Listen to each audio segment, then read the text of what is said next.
Hey there, Mr. Redder here. Welcome back to another episode of Reddit Podcast Stories. Our first story we'll be reading today. My wife keeps demanding that I take pictures of her. After that, stop bothering us with that deadline. Okay then. And after that, return the car empty? Done. Now for every thumbs up this video gets, one Karen does not get to make her husband take any pictures of her. I know you don't want to take any pictures of me, Reddit boy. Not like you find me attractive or anything. So please smash that like button and subscribe and turn on notifications for new stories from Reddit every single day. My wife keeps demanding I take pictures of her. My wife and I have been married for 1 year and we've been together for about 7. An argument that recurs frequently, especially when we're on vacation, centers around her desire to take multiple photos and my absolute disdain for being the person who has to take all of them. Here's how it typically plays out.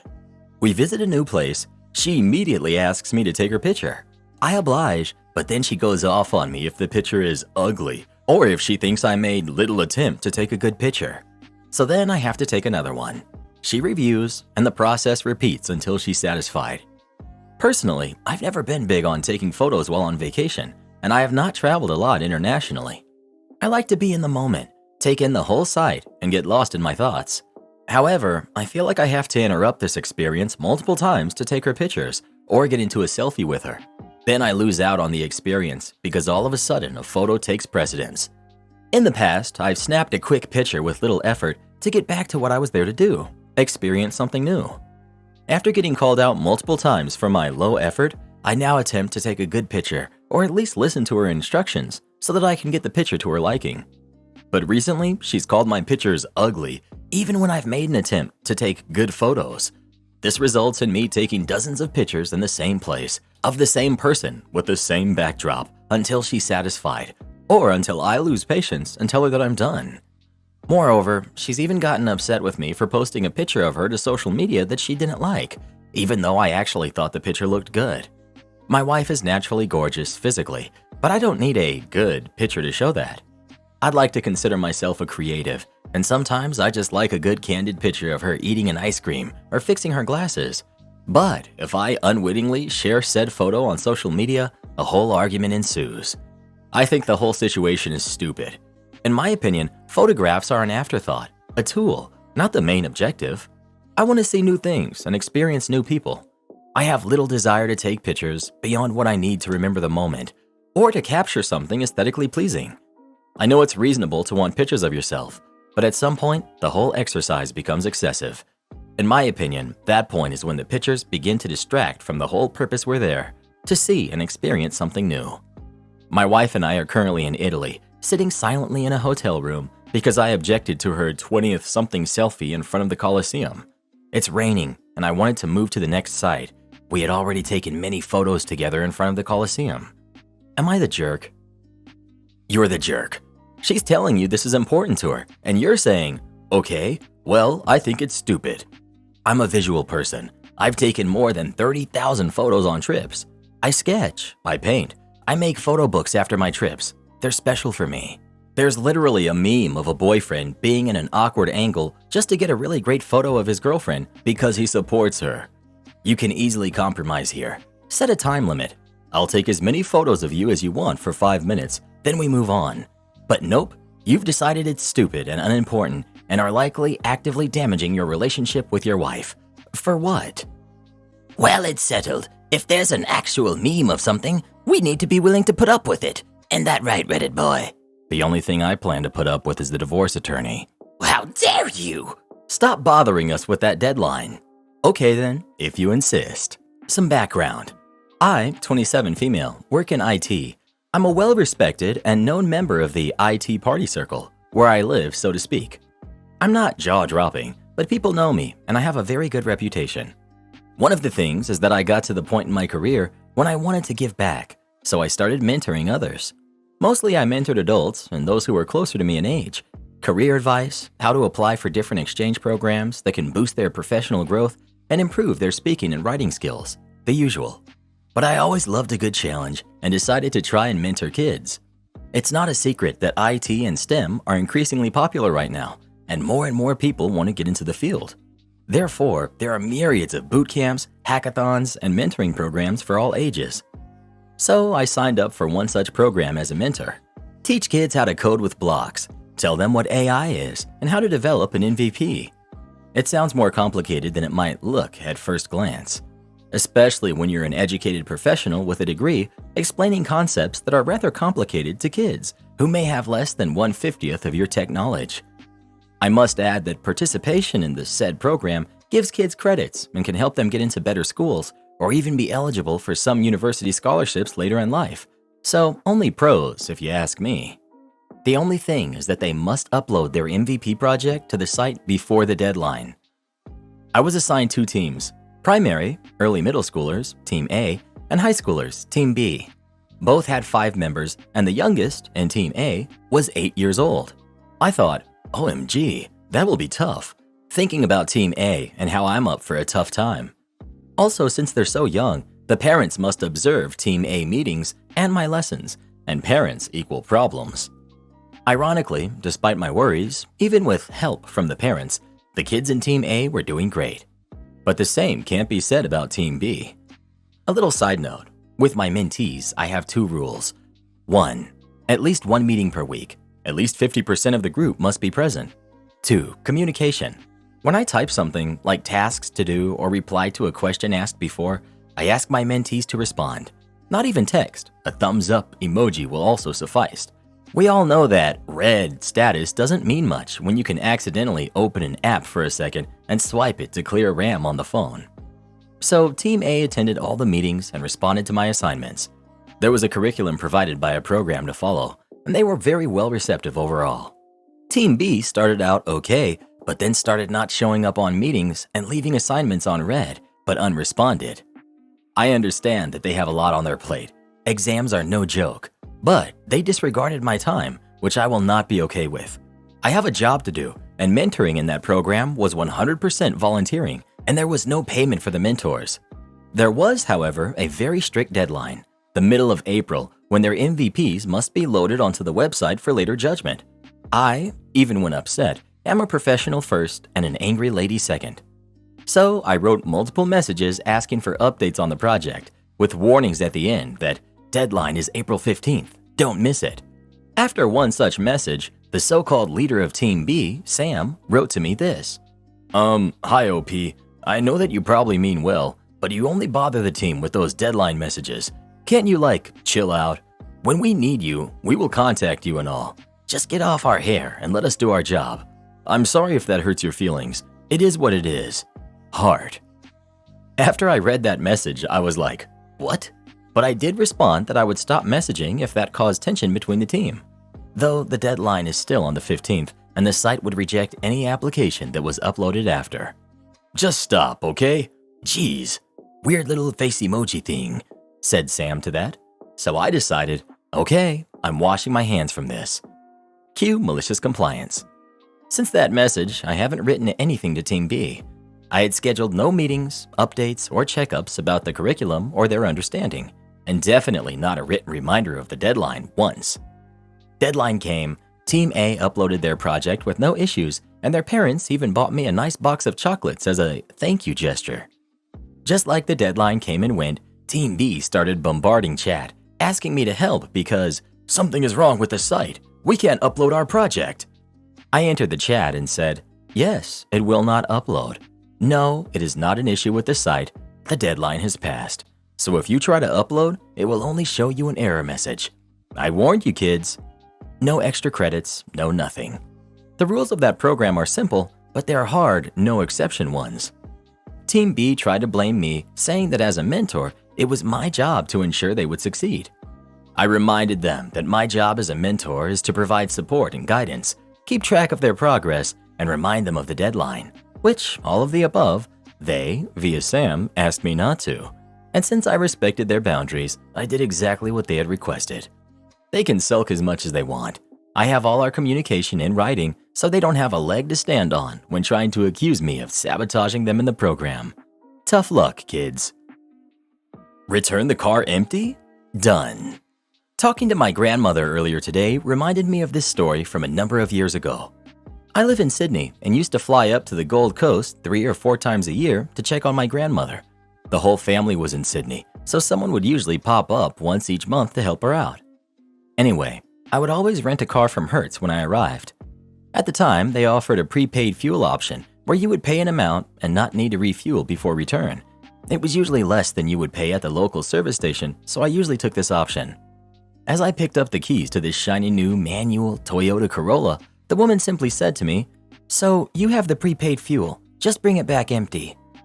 After a few days of relaxing by the beach, I ran a few errands for my grandmother in the morning before my 1500 flight when the fuel light comes on and the words of Hertz staff ring in my ear, "Bring it back empty." Not wanting to push it, I pulled into 7-Eleven and put 2 liters in and went on my way. The light didn't extinguish, but with the distance I needed to cover, I figured I'd be safe. About 1300, my grandmother is pushing me out the door, telling me to catch my flight, so I make the 6-kilometer trip to the airport, the whole time anxiously wondering if I'll make it with the fuel remaining. As I was coming up on the airport, I felt the engine splutter, but it was still going. Heading in, it started spluttering more, so much that I genuinely thought I'd run out mere meters from my destination. As I pulled through the boom gate for rental returns, I put my foot down and got a final burst of acceleration. The car, determined to be the little engine that could, my finish line in sight and the car is going to make it. Until it didn't. The car stalled. With the momentum I had, I pulled it into a spot marked AVIS. It only made it about halfway in. I tried in vain to restart it, but it wasn't to be. I got out and pushed the little engine that could into Bay 109. It was 11 bays short of the first marked Hertz and was a broken man. My goal so near yet so far. Torment ran through my mind. Did those 11 bays mean I was short of my goal to bring it back empty? I mean, it was in the rental car park after all, and it wasn't uncommon for people to just park in a spot and ignore who owns the spot. I walk into the terminal, carry-on roller bay in one hand, car keys in the other, and walk up to the rental returns. "Can I help you?" the same young woman asks as I walk up to her. "Returning a car," I said. She takes the paperwork and asks where I had parked it. "Bay 109, it says Avis," I respond, her not looking up. She shrugs and talks into the radio on the counter. "Return 109. Finally, she says, "Did you fill it up?" I say no, and she asks roughly how much is left in it. "None," I say. "Oh, so the petrol light is on? No worries," she says. "No," I say. "I mean, it ran out of fuel as I drove in. I had to push it into the parking lot." The helpful woman gives me a blank stare for a full 10 seconds. "Wait, you let it run out?" "You said return it empty, so I accepted your challenge. Seems I win," I said with a mixture of pride and embarrassment. The staff member turns to her colleague, points at me, and says, "Prepaid fuel, and he says it ran out in the car park." The guy looks at me with a smirk and says, "Really?" "Well, it wouldn't start back up," I reply as someone comes in from outside to get the keys. "It's out of fuel," the woman says. "That's okay. I'll run it up to Shell after I've washed it," he replies. Both terminal staff look at him as the woman, looking at me, says, "No, the customer says he had to push it into the spot." Cue the largest eyes I've ever seen. I have to see this. He walks out with me, and the guy from behind the counter following behind opens the car and tries to start it. It's cranking, but won't turn over as all 3 of us burst out laughing. "I've never had one fully out before," he says, when I tell him, "The woman in there told me to bring it back empty," as I walk inside, laughing to check my bags. My stepson is demanding my engagement ring. I, 49 female, have been with my husband Bill, 53 male, for the past 20 years. Bill had 2 kids from his previous marriage, Jim, who's 31, and Paige, who's 27. We also have 1 biological kid together, Harry, who's 16. Jim and Paige's mom passed when they were 9 and 5. I met Bill around 2 years after his former wife had passed. When I started building a relationship with the kids, I made it clear that I was not going to replace their mom and would be a trusted figure whom they could approach if they ever needed me. That being said, I still made an effort to treat them like I would my own kid. I would take them to school, pick them up, take them to doctor's appointments, make their lunches, ask my parents to get them presents for Christmas and birthdays, etc. Both kids were somewhat hostile towards me at first, which I understand because they had lost their mom. However, Paige eventually warmed up to me and saw me as a trusted confidant and maternal figure. She didn't ask me, nor did I expect her to want me to adopt her, but she still calls me mom, which I appreciate. Jim, on the other hand, continued to be mean and hostile. I've never treated him poorly or antagonized him. Nevertheless, he would make mean statements like, "It's your job to clean these dishes," when I would ask him to clean his plate, or call me names when my back was turned. My husband told him many times that the way he was treating me was uncalled for and for us to go to family therapy, but he always refused. He eventually moved out after reaching adulthood. He continues to maintain contact with his father and siblings, but it's minimal between him and me, and even then he doesn't treat me well. Now, I have an engagement ring that's a family heirloom for several generations. It's been passed down from the mother to the oldest kid. My husband got the ring from my mom to propose to me. I told all 3 kids about this heirloom a few years ago. Anyway, Jim currently has a girlfriend whom he intends to propose to. He called me out of the blue one day and asked if he could have the ring. I told him no. When he asked why, I told him it was because of how he's treated me all these years and how he continues to treat me, and I don't want my family heirloom going to someone who sees me as vermin. When he asked whom it would go to, I told him it would go to Paige when she gets engaged. When he heard this, he lost his crap and accused me of playing favorites.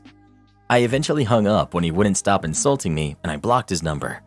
My husband is on my side, but his maternal relatives have all been blowing up my phone, telling me what a jerk I am. So, am I the jerk? Wait, you're not even his biological mom? Why does he need your family heirloom if he hasn't welcomed you into his family? You're giving it to your oldest kid, I'm assuming, meaning the oldest kid that has accepted you as family, not the oldest biological. Not the jerk. He's had plenty of time to grow up and treat you like a real person. If his maternal family is so concerned, you should ask them where his mother's family's ring is. Am I the jerk for ruining my brother's relationship? I, 28 female, always had a great relationship with my brother, who's 38, and the rest of my family. When my son, who's now 5, was born, they supported me through a lot, especially since my baby's father abandoned us. The problem started when he met his girlfriend, in her 30s, in university. At the start, I was truly happy for him, especially since he had talked to me about wanting to ask her out ever since he heard about her from his classmates. What I didn't like is that she didn't care much to keep in contact with us. Even after being together for well over a year, she was always too busy to meet our family. He told me she was an amazing cook, was kind, brilliant, etc., and he always wanted to marry her and travel with her back to her country once she finished her PhD. He'd always talked to us about how lucky he was to be dating her. She's a judge, and how her government was financing her. I'll admit, knowing a childless woman wasn't working and was paid more money than me, on top of having her rent and other things covered, stung a little, but it had nothing to do with my dislike of her. I wanted her to be more involved in our family, but there was always an excuse as to why she couldn't meet us for dinners, etc. She'd be studying, helping someone from abroad, which I don't really believe. What could she be doing for anyone being miles away? And on the rare occasions she was free, she either would travel to see her family, hosted friends, or wanted to be alone. I didn't buy that she didn't have any time for us because she doesn't work and was always at home, but she stopped accepting my visits and refused anything to do with me or my son as well, which slowly distanced my brother. She wouldn't even babysit when my parents were out of town and I needed her to watch him so I could work. Personally, I don't think she's as kind as my brother thought. My parents were on my side. Brother wanted to be neutral, but asked us to not stress her out even more. A few days ago, me and my parents went to her house to talk things out with them both. We were upset, but tried our best to explain why her distance and refusal to help was unacceptable since she doesn't work and has free time. I told her I wished she'd be more caring, and she got increasingly angrier, but said nothing. Then she turned to my brother and asked him if he agreed, but he said he didn't want to take sides. She said that this was another example of why she felt so resistant to the idea of getting into a relationship, that she couldn't take it anymore and felt better being alone, and then broke up with him. I was shocked. None of us expected this, and my brother immediately tried to backtrack, but she told all of us to leave her house immediately and to not go back. Now I'm feeling guilty, and my brother won't speak to us because I ruined his relationship, and she's irreducible. She isn't bothering to listen to anyone in our family, and I'm afraid there's no way to fix this. Am I the jerk, or did she overreact? Edit. When I said I wanted her to be more involved and caring, I meant I wanted her to care enough to at least attend a few of the parties and dinners and other things we invited her to, because we wanted to get to know her and develop a relationship with her. Especially since she had told my brother she had no plans of returning to or visiting the US once she got the degree, since she felt uncomfortable here. Gee, I wonder why. She was a possible future sister-in-law, and we'd lose her and our brother if they moved together, and she had no relationship with us to ever want to visit. I didn't want nor expected babysitting unless I had no one else to ask in an emergency like the one I mentioned.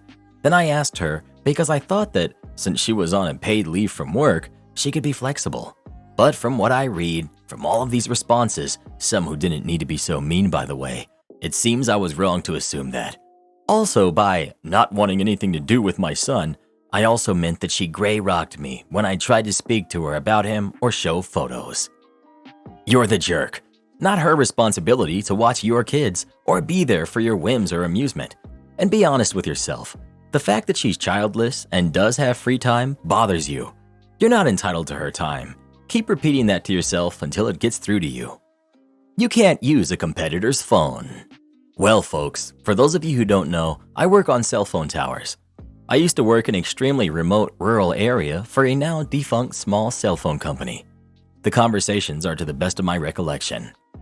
The area I worked was the type of area where you could drive for hours and not see anything but fields, forests, and animals.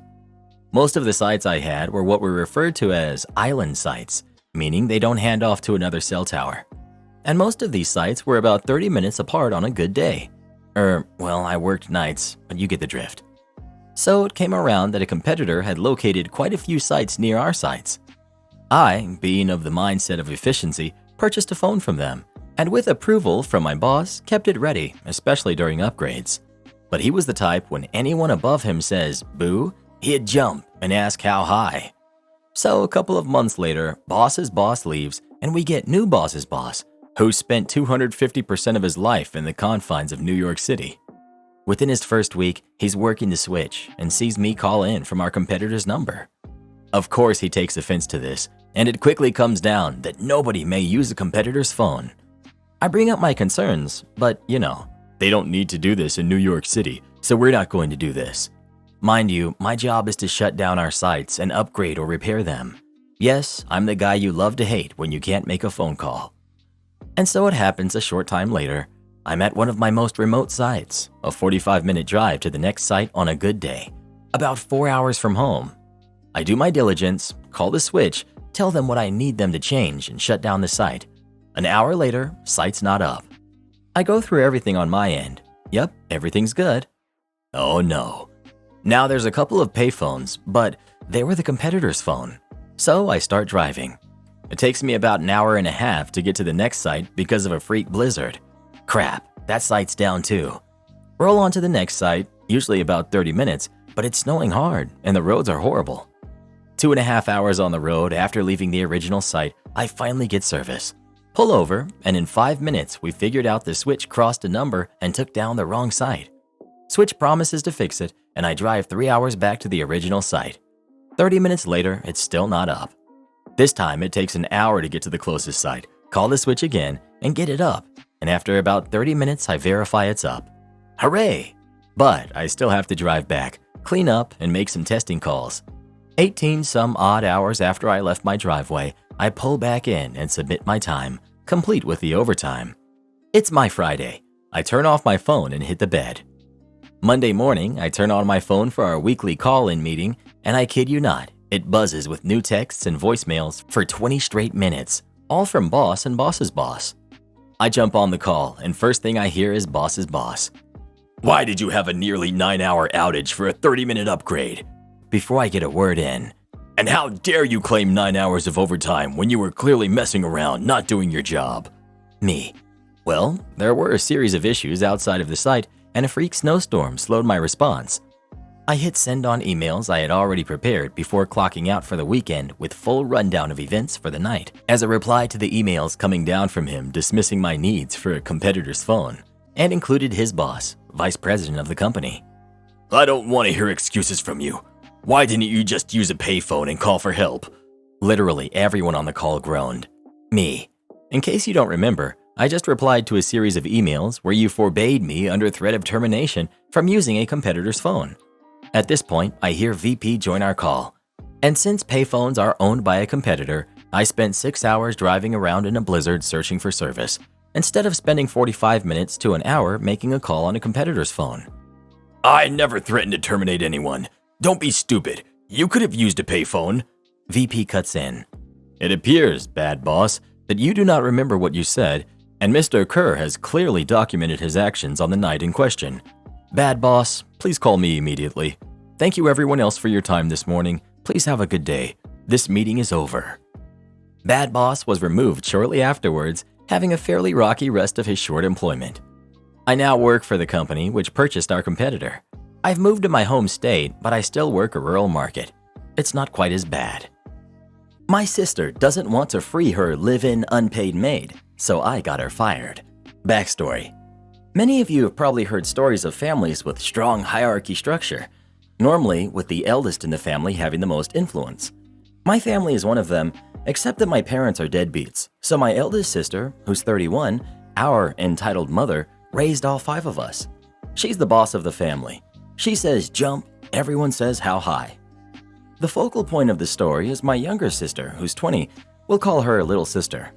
Most of us have a handful, or at least a couple of memories with our mother before she lost her crap, except for little sister. For her, entitled mother is the only mom she ever had, and entitled mother knows how to take advantage of that.